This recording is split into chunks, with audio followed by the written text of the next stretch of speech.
Okay, I figured out my key to success, now I'm locked in. I learned how to open doors like a locksmith. I'm uptown, I'm the one they wanna shop with. Run off with the bag even though we don't shoplift. All that gun talk y'all want, I'm not with. It's not cool, everybody got them long clips. You gon' mess around and get one of your dogs hit. And when you do, I hope you know you're not John Wick. Welcome back. You're now locked in with DK and Atwood. I'm Atwood. Killer to my left as always, DK. Senegalese. What is that his name? That. No, that's the name of the wrestling style. Sorry, guys. Senegalese.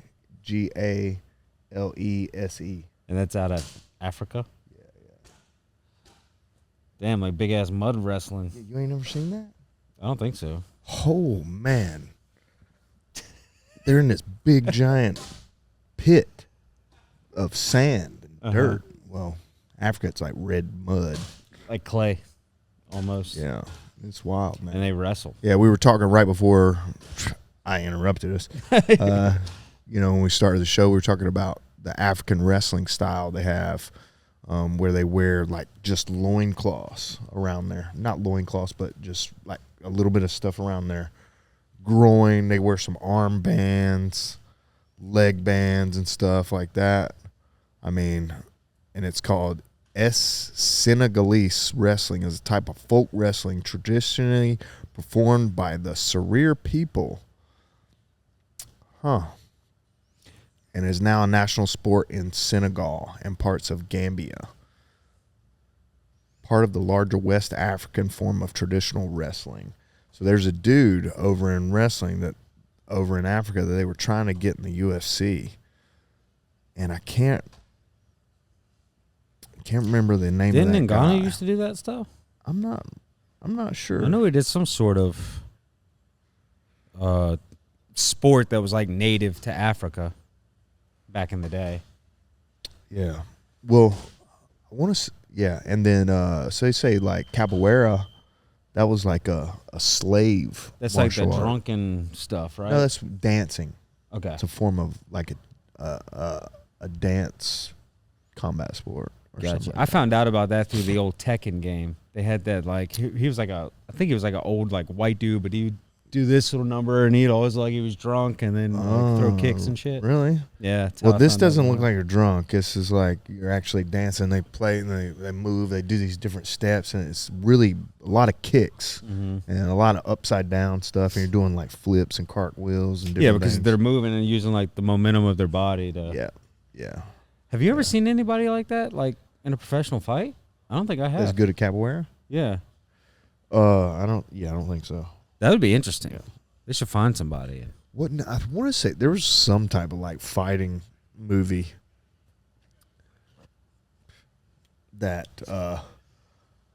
had a dude doing capoeira on it, and he just got decked. He was like doing his dancing. Dude, oh no! All right, so boom. Was that Never Back Down? Yes, it was. And people, like somebody put that clip up on the internet. It's like Marine fights. Something at party, and it was from Never Back Down. Great fucking movie, by the way. I loved that movie. I loved it. So, well, you were a fighter, so you're probably like, oh, this is. Yeah, I remember that movie come out, and I went and watched it at the theater. I'm like, oh my god, dude, I would never do that. So I ruined the movie. Megan says it all the time. I ruin movies. Like, are you the type? You see, this would never work because. Blah, blah, I'm like, blah, dude, blah, that blah. magazine's empty. He's already spent all his rounds. That's like. Oh, yeah. He's already shot 15 rounds, dude. There's no way unless he's got an extended clip, like which he doesn't. Yeah, you know. I'm that way too with movies where it's like they're wet in one scene and dry in the next. Yeah, I can't stand that, dude. I'm so bad on like pointing little things out. I was watching Alone. You ever watch Alone? I don't think so. If you guys watch Alone, if you don't watch Alone, you should, especially while you're eating food. Why? Because these people are starving their ass off, man, out in the middle of nowhere, and they got to survive. They're only allowed to bring like 10 items, and they go out here, and they're all in Canada, so it like right at the very beginning of winter, so it's like the beginning of fall or like fall time frame into winter. And dudes will be cracking first day, second day, but there's like 10 of them, and they win like $500,000. Well, I'm on season 10 right now. Damn.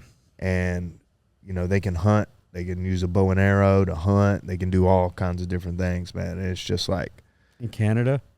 In Canada, yeah, it's right outside of Canada. But it's like there's a lot of people from all over the world that are competing in it. But it's really interesting, dude. And so I'll watch that and I'll be like, oh my God. Like some dudes, there's one dude that killed a musk ox on there. You know how big a musk ox is, right? I don't know what the fuck a musk ox is. They're fucking huge. Like a moose? No. It's like it's got, dude, I have to show you. But anyways, this guy comes up on it with just a knife, bro. He comes up, boom, shanks it a couple times, circles around, comes up, shanks it a couple times, like sneak attacks it, man. Stabs it a couple times and moves around. I was like, holy shit, ends up killing the thing. Dude. So are these like survivalists or they're just random guys? No, they're survivalists. Oh, okay. Yeah. I was about to say, 'cause most random dudes aren't trying that. I wouldn't. No, dude. Okay, I don't know what it is you're talking about, but it sounds like it has like horns. Yeah, definitely. But it's not. It's really slow. It's definitely like, damn thing should have just took off running, Yeah. Poor thing, man. I'm such like an a buffalo animal lover. Very similar to a buffalo. Yeah. Okay. Yeah, well, I'll show you a picture later. But anyways, sorry guys. No, it's fine. I do this all the time. But I'm curious before we move on, like what parts of Never Back Down did you like really hate? When he got slammed on the car when locked in a triangle. When he locked in a triangle while he's slamming him in on a car. Yeah. At the very end. Yeah. And that guy, like if I was in a triangle, I would just take you off the hood of the car and smash you on the ground. How about when he pulls up to the light and he takes on those 3 big dudes and he's only been training for like 2 weeks at this point? Yeah. I think I had been, when that movie came out, I can't remember how long I'd been training. I'd have to see when it came out. Oh, I think that movie probably came out in like between like 2010 maybe to like 2013 or something. Wow. It's been a while. But I loved that movie. I loved it. I thought it was fucking awesome, dude. Speaking of Canada, though, what a boring fight with Sean Strickland and Paulo Costa. I didn't expect that. But, I mean, I guess in order for it to be a fight, both people have to be willing to engage. Yeah, and that's the thing is, well, number one, Sean Strickland was trying to engage. That's what I'm saying. He was pushing the pace, man. Yeah. Those little front kicks that he was doing are really do some damage, man, especially if you hit them the right way. I call those foot jabs, and you take the ball of your foot, and you curl your toes back, and you just, boom, you just snap your front leg, boom, and it just hits it right there in that little diaphragm. Yeah. You just do that over and over. And another thing it made him do is like he'd bring his knees up, so Paulo thought that it was coming. Yeah. The kick was coming. But it's a way for him to march forward without getting anything because he thinks the kicks are coming. And so he marches forward with his hands down, and then Sean Strickland was able to hit him with some punches off of that because his hands came down because he thought that the kick was coming. Right. So he's just marching and punch. I think Paulo Costa is I don't know, man. He's muscular as shit, but he needs to. I'm sure he works on his cardio and conditioning. He's just got a lot of muscle to fuel. And that's what a lot of people in MMA don't understand. It's like, yeah, it's cool to be jacked. It's cool to be big. But look at Nate and Nick Diaz, They're not very big at all. Right. But they can fight their ass off. Right. And they last the whole time. Yeah. They do triathlons. Mm-hmm. They're triathletes, especially Nick. But they can just go balls to the wall. Yeah. And I've always wanted to be like that. I never wanted to be the guy that, gassed out, because, dude, that's like the most loneliest feeling in the world, dude. When you're in that cage and it's just you and this other guy and you're gassed, man. You can't do anything. And he knows it, so he's going to kick your ass, man. Yeah. It happened to me in Italy. In Italy, yeah. Yeah. It's a wild phenomenon. Yeah. Well, Connor likes to use those little teep. Is it? I guess you call them a teep. I call it a foot jab. You can call it a teep. Yeah, I mean, is more of a teep is like to keep you away. Okay. So is a teep more like a? It's more of a push kick. So a teep and a push kick are more Muay Thai style. Gotcha. The style that Sean Strickland was using, and what I use is more of a karate style. So I like think, a snap. Yeah, front snap. Boom! You just plugging it right in there, man. Especially you throw a combination, and your opponent's hands go up high, and then you just boom. Let's say you throw a jab 2-3, right? A 3 is a really close up combination, so a lot of times guys aren't expecting a foot to come away. So as they start to back away, you just boom, you just stick that foot right in their gut, man, and it sucks. I had a good training partner of mine in New Jersey, Lester Caslow, fought in Bellator several times, and he was a karate black belt. I want to say it was like Shotokan. Is that a good one? Is that like, I don't know about anything. Yeah. Maybe it was that one, but it was Chevy. Yeah, I got a Chevy. And then, but he was really good, man. And he helped show me that kick. But that fight was all in all wasn't the greatest, you know? Yeah. And I mean, the best part of the fight was what, like the final 20 seconds. Yeah. I mean, you saw Strickland throw like a flurry. Flying karate kick. Oh, you know? Yeah. Dude, it was like a, yeah, that was almost like a drop kick almost. Yeah.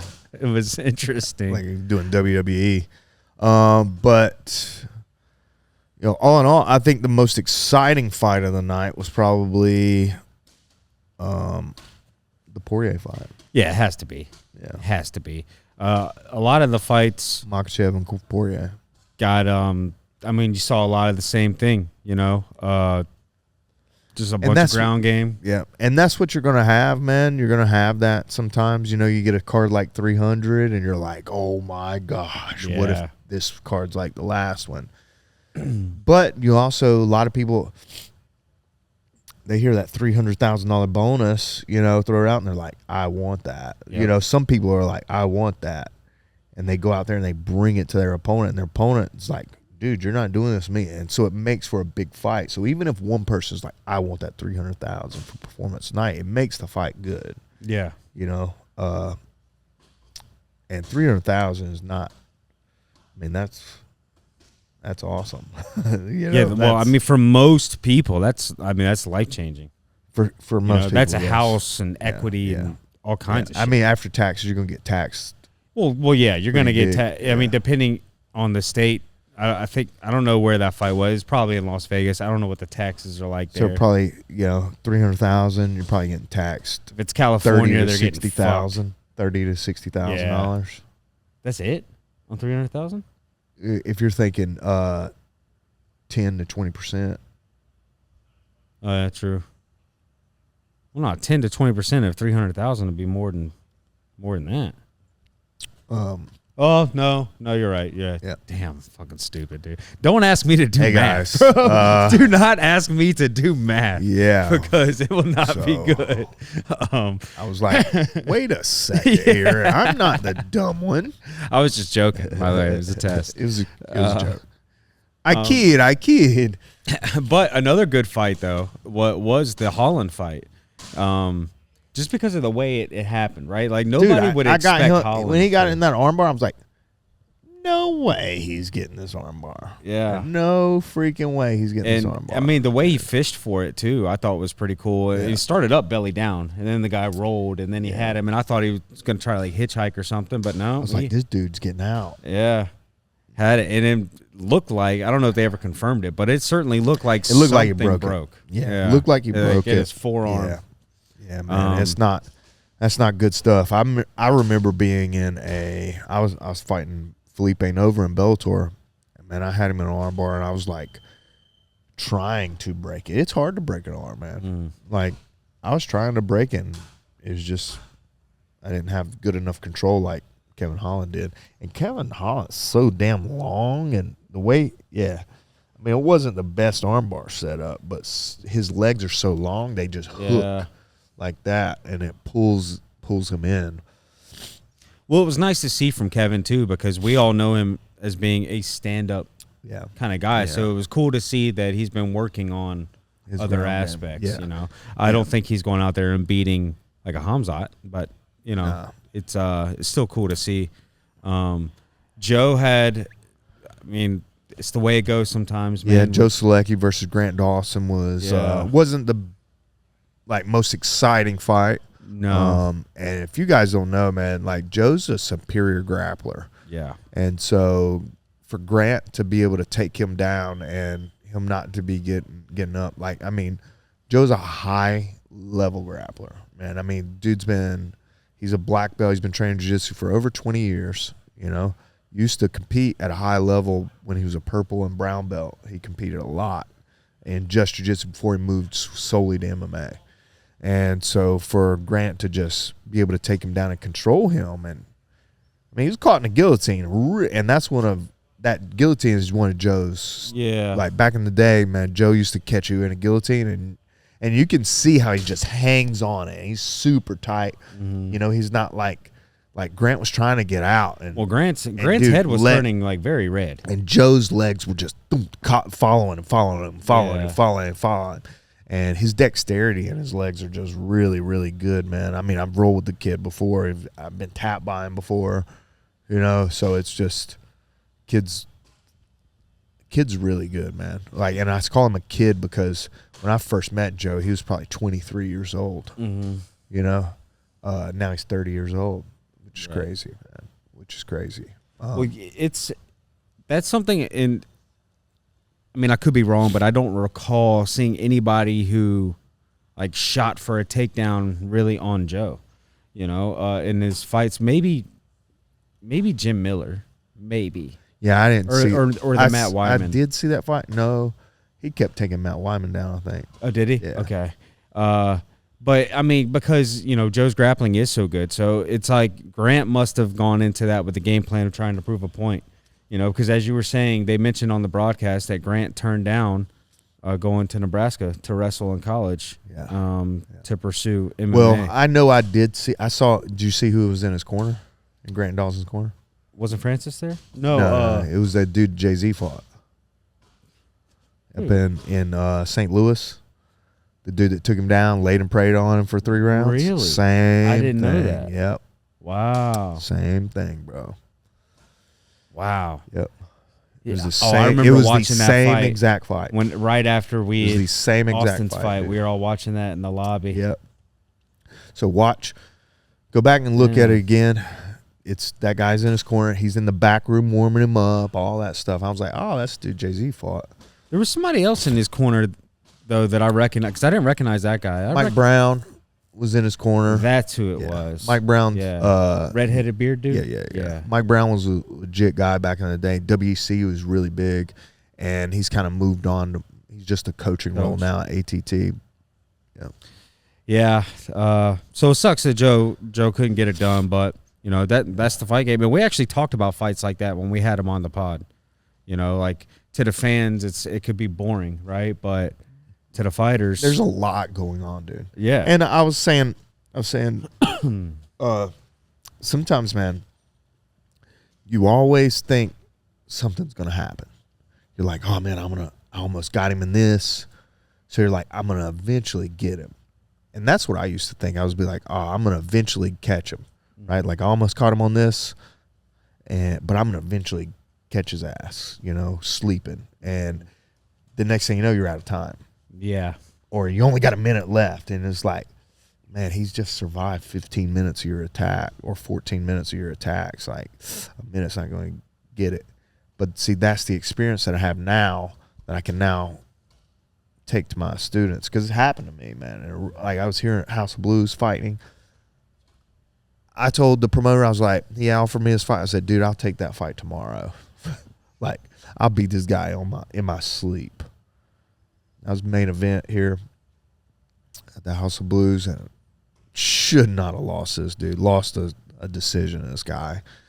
And it's because I got the takedown, I get on top, but he's like, and he flipped me over, roll me over, and end up on top of me, and I'd be like, this dude can't last with my guard, I'm going to submit him. I had an arm bar, he got out, and just all these different things happened where it couldn't get the finish, man. And you think you're about to get it. I'm going to get it. I'm going to get him. I'm going to get it. And you just hang out. And then time's Before up. You know it, yeah. Time's up, man. So you definitely, it's 15 minutes. that time goes by fast, man. I was about to ask you. So, in your experience, excuse me, would you say you've had more fights where you feel like the time flew, or where it just dragged? No, it's always flying because you're in there. You're in the moment, you know. So like a lot of things are happening all at once, you know. So it's just, I don't know, man. Like so many things are going on, and you know, you want things to happen quicker, and all these other things, you know. So, anyways, man, it's wild, dude. One fight that just came to mind that we forgot about was your boy Philip Rowe. That was an entertaining fight. Yeah. At some point, he went for some sort of flying maneuver, and Jake Matthews just popped him in the air and set him down. Saw that. That was a good fight. Yeah, his head snapped back pretty quick. Yeah. Yeah. So listen, there were some sleepers, and when I say sleepers, like to the casual fan, right? They would have been disinterested. Yep. But all in all, it might not have been the fireworks that we expected, except for the main event. Yeah. Still a great card, though. Yeah. And I'm looking forward to old Vicente Luque and Nick Diaz. Yeah. Even though I absolutely 100% think that Nick is going to get dominated. Really? Yeah. Yeah. Okay. Well, you don't think so? Oh man, Did you see Nick's last fight? I did. Yeah. Where he gave. Now, granted, he was fighting Robbie Lawler, but the man gave up. Yeah. But yeah, I know. That's wild. You ever seen the Robbie Lawler Nick Diaz fight from That's back what I'm in talking about. Oh yeah, back in the day? You know, back in the day, yeah, Diaz, not Nick. yeah. Well, he beat Lawler, didn't he? Yeah. KO. Yeah. Do you see it though? The way. Oh no, I remember. Yeah. But it's just I think the reason why I take Vicente is because a lot less tread on those tires, you know. And Nick's just been through it, man. And we already. And he might just be ready for a paycheck now, but he's like. That's what I think that maybe he was, because Nick got suspended for 5 years, and I think that there was some sort of contractual thing where he was still in contract with UFC and probably had like 2 fights left before the Lawler fight, and like, all right, just give him his 2 fights and be done with it. Yeah, that's possible, man. But I think Luque is going to fuck him up. Yeah, we shall see. And I also think that Michael Chiesa is probably going to fuck up Tony. Oh yeah, even though Tony's never lost a welterweight, I think that Michael Chiesa is probably going to fuck him up. Speaking of which, man, the fight, we had a little wager. Yes, we did. So, if you guys saw a couple weeks ago on UFC 300, I won all the match. I won $100. $100. You won $100. How many did you get wrong? That one. I only got one right. One right. That time. So this time, I only got one right. Yeah. I mean, but see, I kind of played myself whenever we made this bet, because I was like, I don't know how it's going to go, so we'll just do $25 a fight, and that way I might not have to pay $100. But so we did $25 a fight. That's right. And I only won one of those. Atwood won 4. So let's see. I won 3. 3. My bad. So but yeah, I mean, you can pay me for 4 if you want. So there's 60 right there. Let's go. There's 70. There's 75. Right. So now I only got 20 left out of my 100. It's a good day to be a winner. Thank you, sir. Man. Oh, man. What am I going to spend it on? $75 hairs. So we just got some Moya brand. I was about to say, you know, no-gi this was probably going to go right back into landed. DK's pocket. I'm going to hold on to it till after the pod, though. That's funny. Yeah, this weekend we're heading. Ethan's always like staring at me. It's weird. And he's like eating, which makes it even weirder. This weekend we're heading up to Old Bethlehem, Pennsylvania. Me and you were flying up, so Nick and Austin are taking off on Friday. Tomorrow. Yeah, they're taking off tomorrow and heading up, and then we're flying up Friday. we're leaving here at like 3:20 something on Friday. Get there at 5 o'clock on Friday, and then to Philly, and then we'll have to drive from Philly there. Driving to Philly, from Philly. Yeah, we got a little rental car. Gonna go about an hour and a half drive north in the mountainous area. Should be not a bad drive. Might not have much stuff to do in Bethlehem. None of us have ever been there, but maybe do some hiking or something. In any case, we'll do an embedded. So that'll drop next week, and y'all be able to see all that good stuff. And we'll go up there and get the dub, have a good time, and then come back. And depending, we're gonna try to shoot a pod episode while we're there, depending on what kind of rental car situation Nick's got. Yeah, so we'll see about that. But in any case, we'll do the embedded, and I'll have DK and Nick mic'd up in the corner and all that stuff again. We got the go ahead from the promotion to film. So Maverick MMA is the name of the promotion. Make sure you guys go and follow them. The promoter, he's a friend of mine.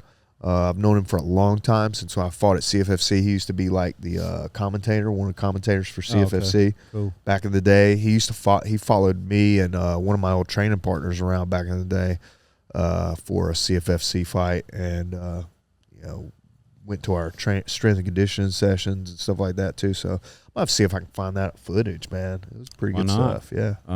Seems like a cool dude. I mean, he's let me film, so. Even offered up for us to do a podcast the day of weigh-ins or at weigh-ins, but unfortunately for us, we won't be. We're getting there late. So. Yeah, we might. What time is the weigh-ins? 2 o'clock. Oh shit! Yeah, we won't. So be well after we get there. Yeah. So I'll have to see if Nick can do some filming on his phone or something. Yeah. Give me some footage of that. But in any case, it's gonna be a good time. And shit. Well. Yeah. Thank you guys for locking in with us. We appreciate you. Please like, comment, share, subscribe, and let's keep cranking these things out. Keep sharing, and we'll just keep doing what we're doing, man. And appreciate you guys. Yeah, I think we're a little over 700 subs now. So been doing this a little over a year. It's a slow grind, but hey, that's how it works when you start something from the bottom. So. Yeah. We appreciate you guys. About him that way, yeah. Till next time. Later.